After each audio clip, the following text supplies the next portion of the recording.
Texts in the City brings classic texts to life for students, teachers and lifelong learners. In this episode, we'll be taking a look at Stasiland by Anna Funder. So, first of all, I suppose I want to talk about Anna as author and Anna as character, and how do you think those two sort of people are balanced? Well, maybe we should sort of start by talking about this term creative nonfiction, because I think if there's any kind of take-home message that I have for you today, it is to really stress the fact that while this is a nonfiction book, it's a constructed piece of literature, and therefore needs to be read just as you would read a novel. You need to look for its constructedness, the how it is written as much as the what is said in the book.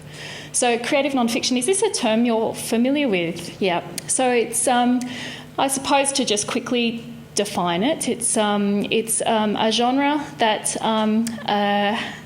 offers us fact, but told in the style of fiction. A couple of the traits, I suppose, that are quite prominent in Stasiland and in creative nonfiction in general, is this, I suppose, subjectivity and selectivity. So Anna, I think, by putting herself in the book as a character, allows for that selectivity and subjectivity to kind of be naturalised, if you like.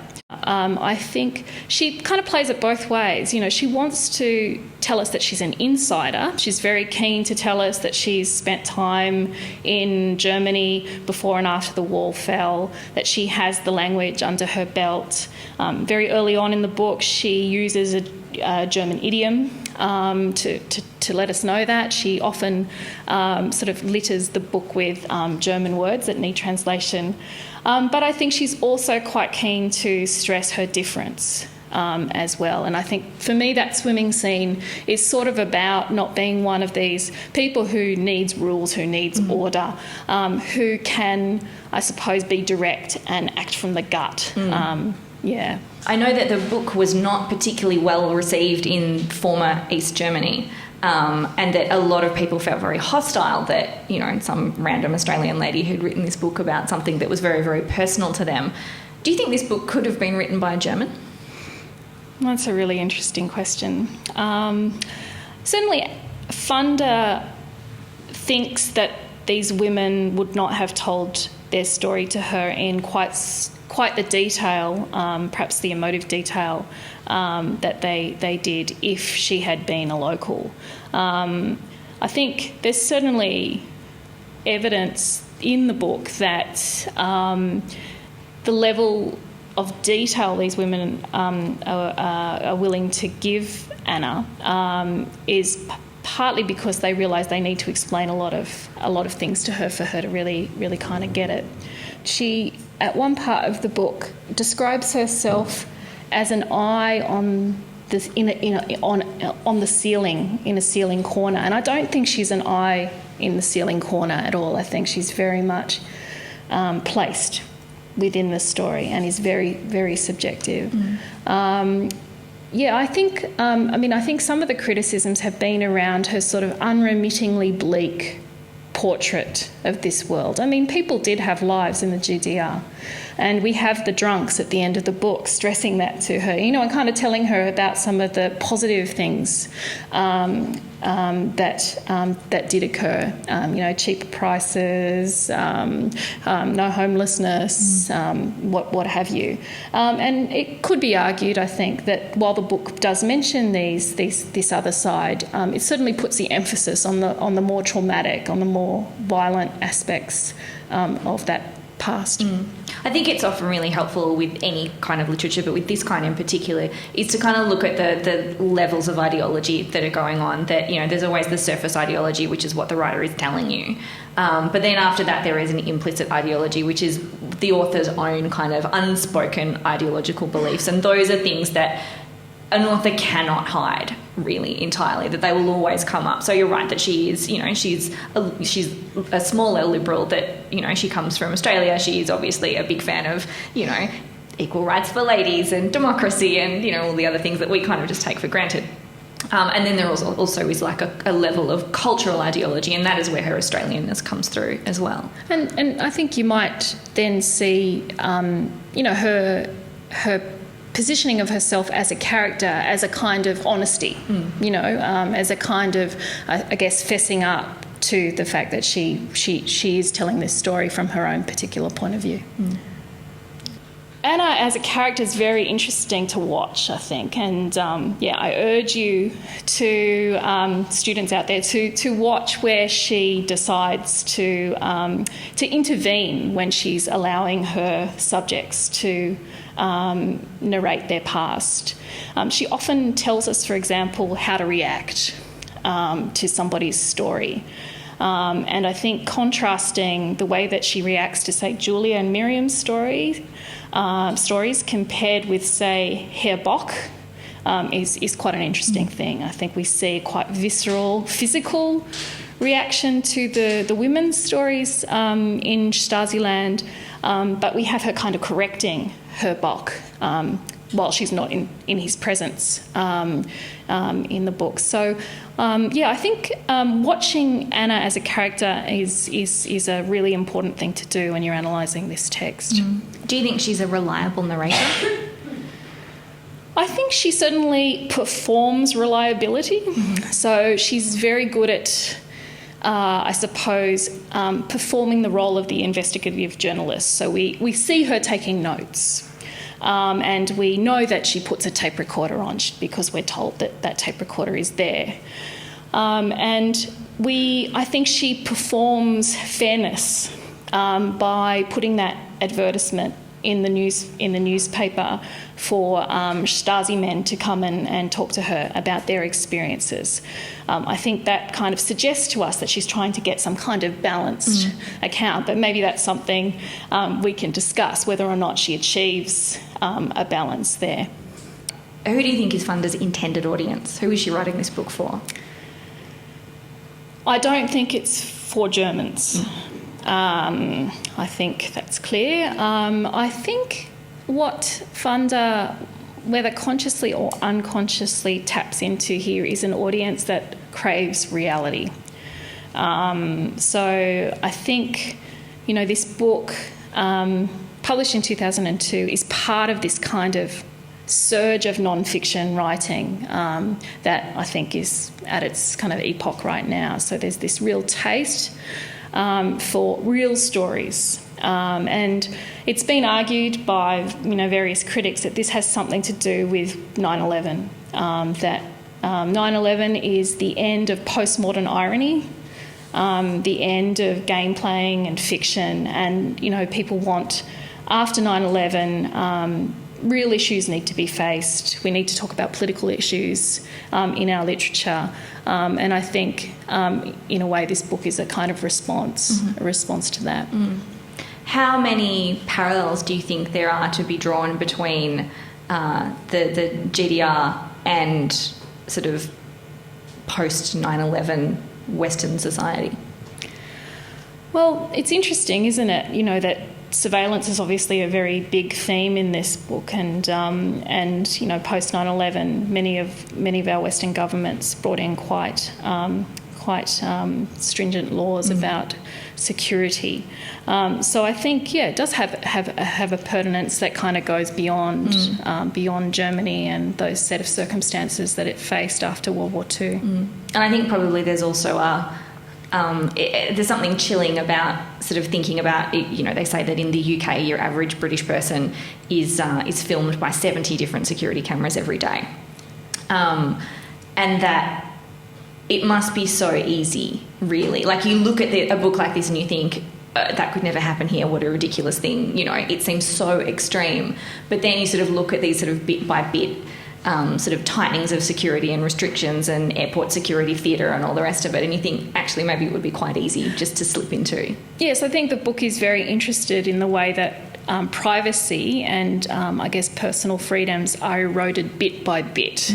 You know, so it might not seem so bad to kind of say where your, your friend is having a meeting with another friend. Like, that little piece of information to the Stasi might not seem so big, but cobbled together, it actually could give the Stasi information about your friend that could condemn them. And likewise, I think we're quite laissez-faire about the idea of a camera filming us, but perhaps cobbled together with other modes of surveillance, that could be quite a dangerous thing.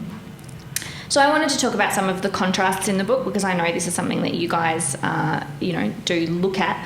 I suppose one of the biggest kind of contrasts are these ideas of order and freedom and privacy and freedom, and privacy and control, and also I think obedience and disobedience, and the way that both of those are sort of in evidence in the book in both heroic and sort of non and villainous ways.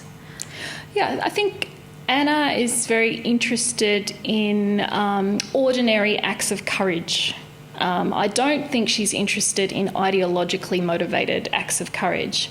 So she's interested in people who do things out of a kind of gut instinct for justice. So a good example, I think, is Frau Paul, who chooses against visiting her sick baby in a Western hospital to make sure that she doesn't act as I suppose an accessory to a Stasi operation against someone associated with getting East Germans out of East Berliners out of East Berlin. In terms of other freedoms, I think Klaus is an interesting character. I think with him she explores this idea of internal immigration. A notion that East Germans had about, I suppose, keeping a sense of your own privacy, disappearing, if you like, into your own world, your own orbit, and not allowing the politics and surveillance to get to you. And so there is a suggestion that that individual selves might be able to create spheres of freedom for themselves. That said, I think, with the women we see how impossible that became. When what is being surveilled is your family life, I think the possibilities for a kind of freedom become quite small. So the story is that 23 publishers rejected it, and then it was published by an independent publisher, and that funder, when she went around Germany on a book tour, was often accosted by particularly East Germans, asking her what authority did she have to speak about their history. Perhaps that's a reasonable question. Her response was always, whose authority should I seek? Who's going to give me this permission? I come from a country where I don't need to seek that kind of permission. And I think that's a very good response. I think another reason might be that it's history in the making at the moment. It's still quite new. It's past, but it's within my own living memory. I remember the wall coming down, and I don't know if you know this, but page 84 of at least my edition, it might have been removed from yours, was actually taken out by there was legal action by a bunch of Stasi men who are mentioned in the book, the Insider Committee. They launched legal action against the book, and this information about what these ex-Stasi men have been doing to intimidate people was actually removed from subsequent editions. It is. It's not in here. It's not in there? There's no names anyway. She talks about the Insider Committee. But yeah, right. So I think there are people patrolling the history. People who are involved in this history obviously have reasons to try to make that history reflect their own particular sense of the reality. And I think also it does come back to that question of intended audience. I don't think that she intended it to be a book for Germans. I think that she intended in some ways to be a translator between Yes. this world and our world, and that as somebody who has a foot in each, that she can sort of communicate to us effectively the intensity of these times. Yeah, I would agree with that. It seems to me that dealing with yet another rather dismal, tragic, violent area of your past, you can imagine just the sheer exhaustion of that. But, I do want to say that I think Germans have done pretty well at trying to face their past. In fact, they've invented a word for it, this facing the past.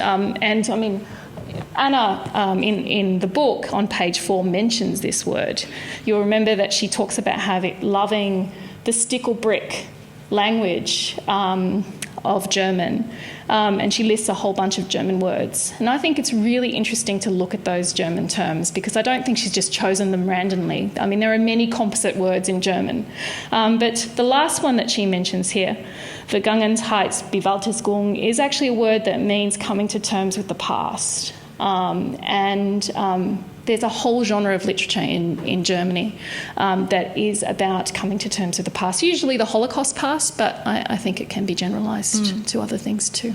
And I think that if you had to pick, one central theme for the book, this is the theme, is that, the central question is, do you kind of acknowledge the past, and how much acknowledging is healthy and how much is just wallowing or nostalgia, and how much do you try and put it behind you and move forward, and is it healthier to remember or to forget? And do you think that Funda has an answer to that question? I think it is the central question that the book is asking. And I think it does come out, its sheer existence suggests that the answer is yes, one must face the past, one must remember. It's important to remember. But I think the problem that Germany faces is that there are many competing histories to remember, and sometimes they actually erase each other. So in the book, just to give you an example, there's the example, Funda gives the example of street names, problematic street names, and their erasure, the way that their names are changed. She also mentions a building called the Palace der Republik. This was the building of government for the GDR. And Funda talks about it in the book, and she talks about its physical properties. It had sort of orange-coloured glass that was mirrored all around it, and I think it serves as a beautiful kind of metaphor for the watching and surveillance that is all sort of part and parcel of the GDR. But she talks about the fact that the Germans kind of didn't know what to do with it anymore. So this book was published in 2002, and when I was there between the years 2006 and 2008, that decision was made. So what was decided was that the building would be pulled down, and in its place, the building that stood on that site prior to the building of the palace would be rebuilt, and that building was a castle that was put up by the Prussian aristocracy. So you can see, I think in this example, which history do you allow to stand and which history do you erase when they both need to stand in exactly the same spot. Who do you disenfranchise by doing either of those? Because, covering up the fact that, this whole era of history ever happened is, I suppose it is not fair to the people who suffered through it. Yes. The puzzle women, I think, are used very interestingly in the book because Miriam is being used as the bookends of this tale. So in a way, Funda is creating a sense of resolution through the visit to the puzzle women, who are really, I guess, the people, because they're people, not just women, who are going to come up with an answer for her. And I think what's interesting is that visit offers us resolution because we get an answer to how long it's going to take for Miriam to find out about exactly what happened to her husband, whether it was suicide, whether it was a murder, whether his body was in a coffin, whether it wasn't, whether he was cremated. So I think we get a sense of how long that's going to take, but of course Funda Funder, the character, cannot tell Miriam exactly how long that's going to be once she finds out. So Miriam herself doesn't get a resolution. So I think that's quite an interesting deployment of those women here. In some ways, they were all victims of the GDR regime, but the women in particular were very, very much powerless. But most of the men she interviews had power in those situations. Do you think that she, in the way that she is showing these women and men post-GDR, do you think that that is a balance that's been corrected? I was very struck by the fact that women are the victims in this story. Although I think she's trying to recast victims as heroes. I think that's one of her purposes in the tale. She doesn't want to treat them like victims. She does want to give them their moment in the sun, if you like. But and I was struck by how the GDR was masculinised. I think that Anna Funder is actually connecting both that Stasi past and her own experience with Stasi men, and creating this kind of narrative where we do see it in a quite gendered way, male perpetrators and female victims. You know, Anna is doing exactly what the Stasi have done to these women, which is, I suppose, interrogate them, right? So I think we need, or she needs us to see that these stories are given freely, and that there is a friendship there. This is not just a kind of Funder takes all and gives nothing back type of relationship. And so I think perhaps because we're given these slithers of domestic life intermixed with sort of this dredging of memory, perhaps that's part of the reason for that presentation.